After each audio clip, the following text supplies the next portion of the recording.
And a couple of weeks ago, my wife approached me and said, I don't want to have a hot tub. I'd love to have a cold plunge that we could all, well, both of us use together. You know, I mean, how romantic is that? Yeah, that never happened. However, I still got one that fits both of us, and we actually did use it both at the same time. And it was awesome because it's, you know, shared pain in a way. And so today I want to introduce you to the Sunhome Cold Plunge, which is available in two versions. There is a vertical and a horizontal. We got the horizontal one for the reason that we could both use it together. Richie, we have space for a third one. We typically cold plunge before going CrossFit in the morning. And so instead of using one and one each, you know, we just hop in at the same time and stare at each other's faces for 2 minutes before we get out. And so that's really the key feature of this cold plunge. It's really, really big. I mean, if you're a big dude, I think it fits like people up to 6 feet and 8 inches tall. So you can be a giant and still fit into this plunge. Or if you're a regular dude like I am, you could plunge together with your spouse, and it's actually fun. It makes it less miserable if you plunge. From everything else perspective, this is a very heavy duty insulated tub. It's inflatable. That means that you can easily move it. We actually just moved it. It was here along the fence the other day. And then because we just got the Sunhome Sauna's Luminar 2-person full spectrum infrared sauna that you can see here in the background, we decided to move it so we have it back to back. And so that's one of the advantages of an inflatable tub. The disadvantage of something inflatable is that you really want to have ideally a level surface. Like in our case, it's anything but. It has a slight slant.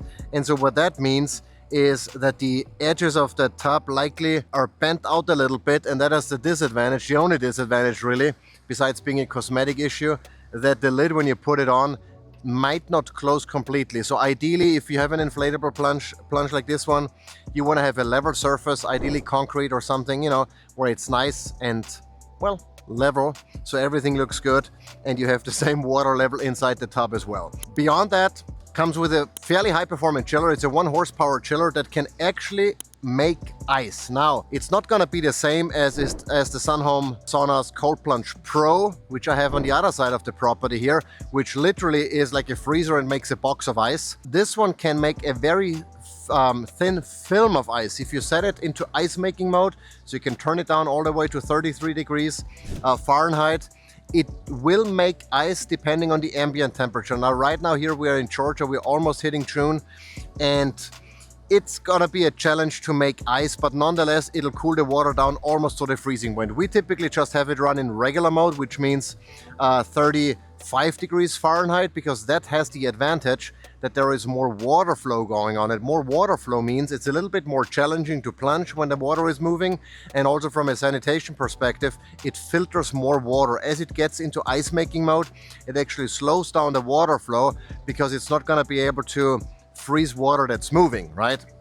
That's just plain physics. And so from that perspective, we just keep it in the regular chilling mode. You can chill it down to 35 degrees, or you can also heat it up. And that's different to most of the other chillers that I've had in the past, where if you increase the temperature, it would not actively heat the water. It would simply wait for the water to heat up based on the ambient temperature. So that could take, you know, was quick or maybe not so quick depending on the ambient temperature. But with this guy, if you set it the temperature, if you increase the temperature, it actually actively heats. So theoretically, you could use this as a hot tub if you wanted to.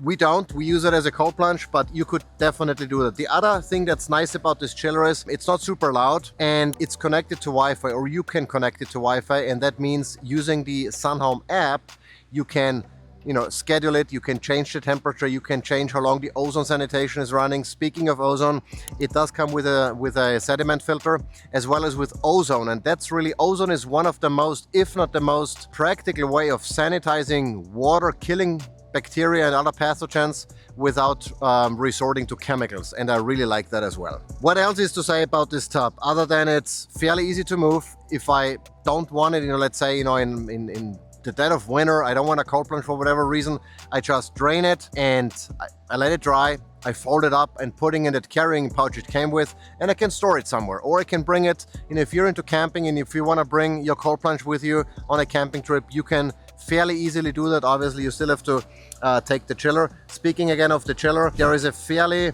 visible, high contrast, high brightness LED panel here on the front that you can use to see what's going on, the water temperature, flow rate, etc. There are buttons on there as well that you can use to change the temperature and just change some of the settings on the chiller. What I really like about it is that it's visible in bright daylight. I've had chillers in the past where if the sun was out, I could barely see the display.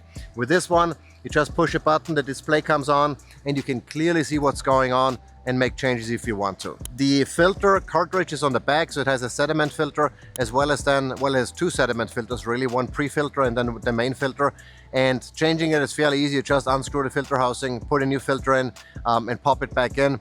How often you have to change the filter really depends a little bit on how dirty your environment is. Like in our case here, if we have the lid open, there is stuff flying in, there may be insects, there are some of the elderberry flowers here come in. If you plunge a lot, of course, if you bring in dirt, if you don't take a shower before getting into the plunge, if you maybe get into the plunge when you sweat a lot, like when we come out of the sauna, we jump into the cold plunge, all of that contributes to the water becoming dirtier quicker or the filter filling up quicker. And so we typically replace the filter every 2 weeks or so, at which point I also check the water quality. I have like little test strips that I use, and then I decide if it's necessary to add some hydrogen peroxide, which is a non-toxic oxidizer at the end of the day that can help keep the water clean for a little bit longer. But the actual water change we do every couple of months. So it's fairly low maintenance. I really like this because there's nothing worse than, having to add ice to your cold plunge every day before you want to plunge and then draining it once a week. It gets old really quick. With a unit like this, maintenance is kept to a minimum and you can really enjoy the plunging and not so much the cleaning and replacing water. From a pricing perspective, it's not the most inexpensive unit on the market. It retails for just about $5,000 depending on if there is a sale going on or not. It might be slightly above, slightly below. I think that's a fair price, and most of what you're paying really is that high performance chiller. I mean, that's where the money is. The tub is not the most expensive part of it, but nonetheless, it's a high quality tub, and again, it's super big, so you can get in together with someone else or just stretch out and relax, as much as you can relax in ice cold water. Yes, thank you, editor, for mentioning we do have a discount code. It's gonna be linked down or in the description below, so check that out if you want to give this a try and get a discount. And yeah, I mean, that's pretty much all there is to say. I like it. I like it for the fact that it's huge. Water flow is fairly decent for an external chiller, and it's relatively quiet. That's the other thing that I really like, because we have it here out in the backyard and I don't want to hear that very loud humming noise that I've experienced with some of the other chillers that I tested in the past. If you wonder how does it compare to the Pro model that we also have here, it's an entirely different unit. To be quite honest, the Pro model is also significantly more expensive. They're probably more than twice as expensive, if I want to say. The Pro model is basically a huge freezer. It's built like a tank. It's stainless steel. It makes ice. It makes a ton of ice.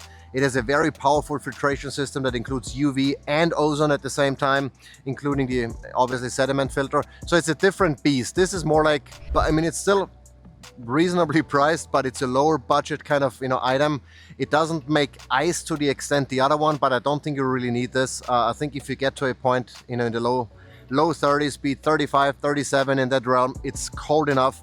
You can always move around instead of being still. That added water flow makes it so much more difficult. And so, again, depending on who you are, if you're in a commercial setting, maybe the Pro model is the way to go. But for home use, this one is a solid cold plunge. I really like it. My wife and I have been liking it as much as you can like being in cold water and feeling uncomfortable.